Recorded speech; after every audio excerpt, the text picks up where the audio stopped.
day 2 of our Goblin Cathedral Overland trip, and last night was insane. Around midnight, we got a crazy wind and sandstorm that came through, burst up to at least 60 miles an hour. The entire Land Cruiser was shaking, was really loud, so I didn't sleep well, but Mike's crew in the tent had a terrible night, just from the flapping of the tent and trying to keep it staked down. They got zero sleep, so Mike had to get out multiple times to stake it back down, and then finally around 5 in the morning he just gave up, came and grabbed me. We went and took it down, and as we're out there, we're just getting blasted in the face with sand, and I still feel like I have sand all in my mouth and beard and eyes. And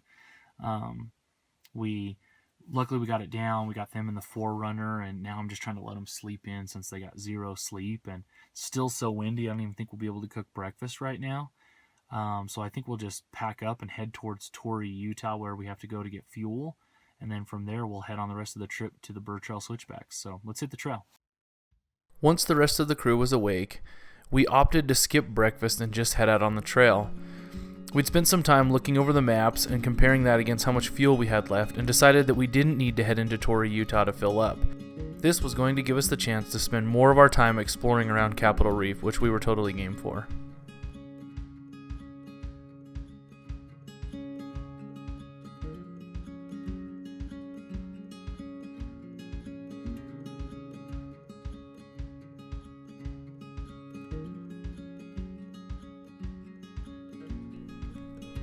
We quickly made our way back into Capital Reef National Park and started heading towards the monoliths.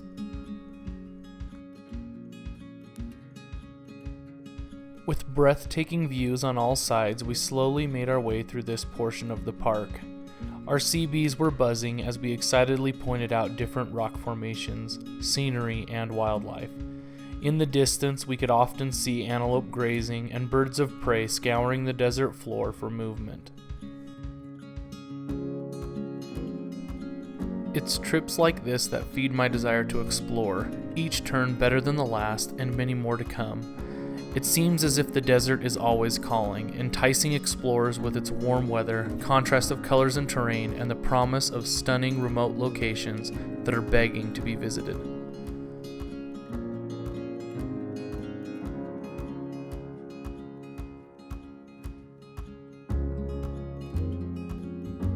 I wish we had spent more time checking out the monoliths. The Cathedral Valley area truly deserves more time to explore than we were able to give it, but it gives us a lot of reasons to go back.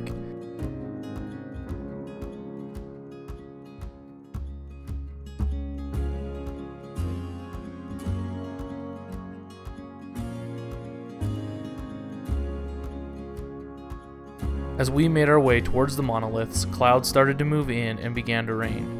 Sprinkling at first and then gradually turning into a light rain.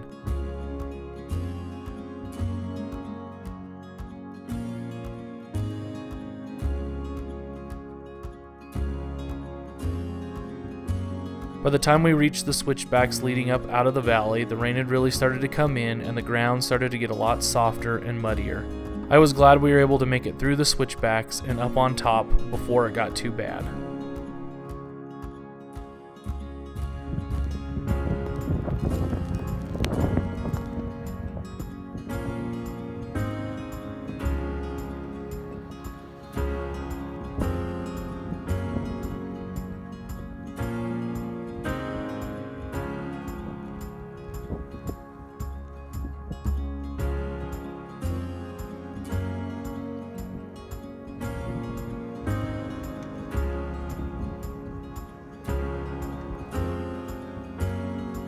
So we're at the Cathedral Valley overlook.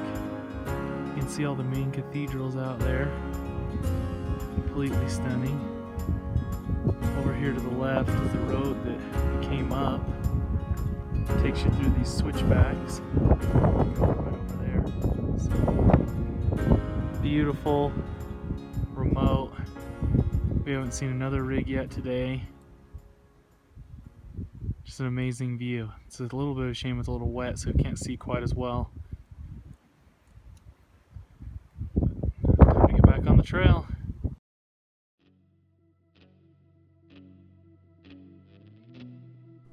Once on top, we made a quick stop at the Cathedral Valley campground to use the pit toilets. I couldn't believe the entire campground was empty. While I'm more of a wild camping type of person, the location of this campground is pretty fantastic and it looked very well maintained.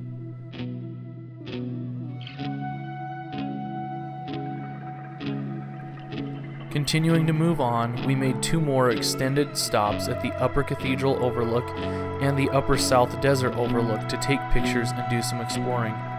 With half of the day already gone and lots of miles left to go, we hopped back in our rigs and headed south on the Hartnett Road.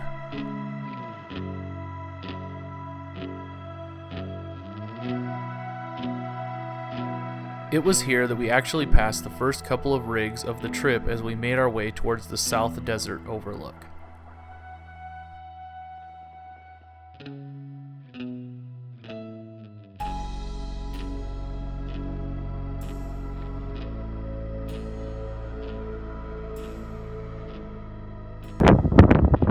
Or the Southern Desert Overlook. Reef.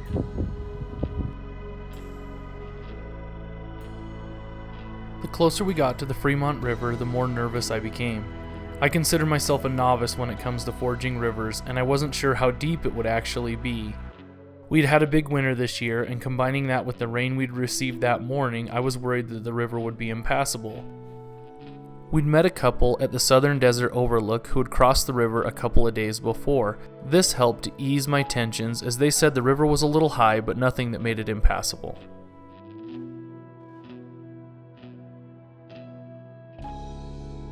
The USGS is a valuable resource when looking at river flow and depth, but our data was several days old at this point. Considering that it was still early in the year, things looked like they would be good, but I was still very nervous. Luckily, once we got there and I was able to check the depth, we were good to go.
It turned out not being very deep at all, which is why asking other people about depth and things like that is sometimes hard to gauge. What they might consider to be deep might not be deep to you, or vice versa. That's why I always suggest that you get out and check the depth yourself before making a river crossing.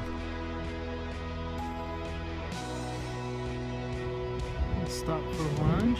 It's right on the other side of the river. Looks like there's some nice little camp spots right in here. Just finished up over there, about to get back out on the trail. Just past the Fremont River crossing, you have to jump on Highway 24 for about 100 yards. We just waited until the traffic had passed and so we could drive slowly on the shoulder until we were back on the dirt again. This portion of the trail is pretty short, just a little over 3 miles of dirt before we run into Notom Bullfrog Road, where the beginning is all pavement. Knowing that we would be on the pavement for a few miles, and then on hard-packed dirt road for the rest of the trip, we decided to take this time to air up.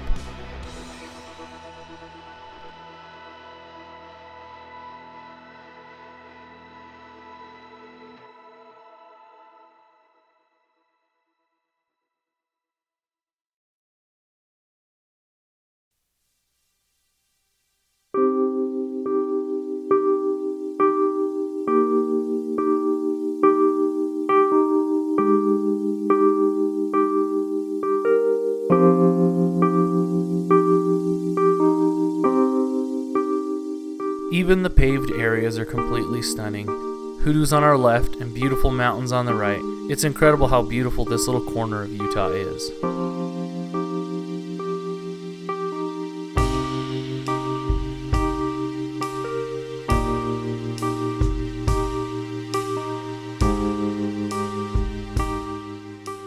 After about 6 miles of pavement, things turn back into dirt just before entering Capital Reef National Park again.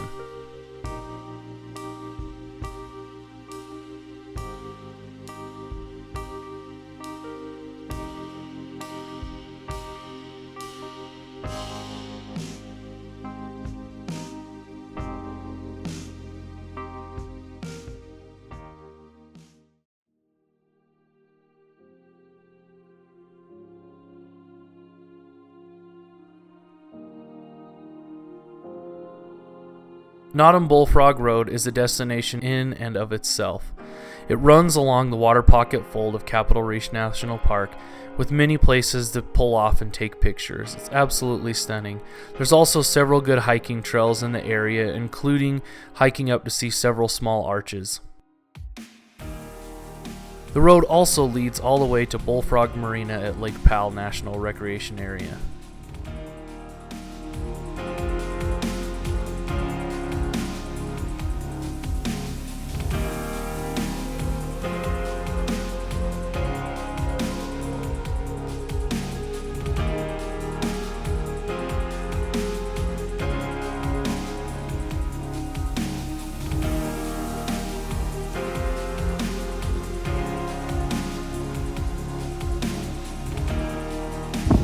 Kind of hard to see back there, but that's the Burr Trail switchbacks, and we're about to head that direction.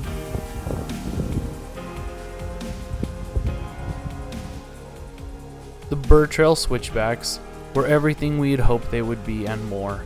They're truly one of those things that can only be fully appreciated by experiencing them in person.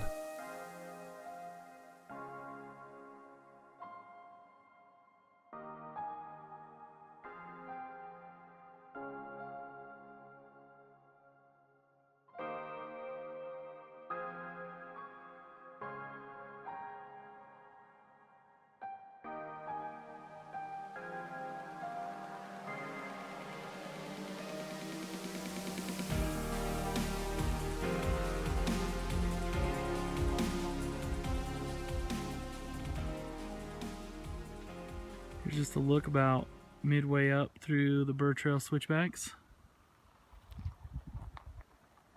Down there you can see a Jeep going down. Heads out all the way through there. That's where we came from below. Just finishing up and hitting the pavement. Gonna head home.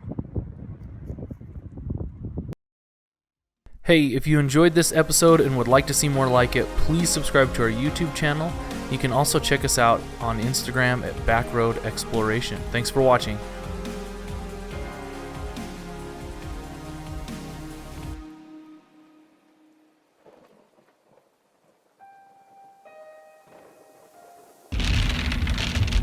Going over the summit of Boulder Mountain, and we're getting some nice hail.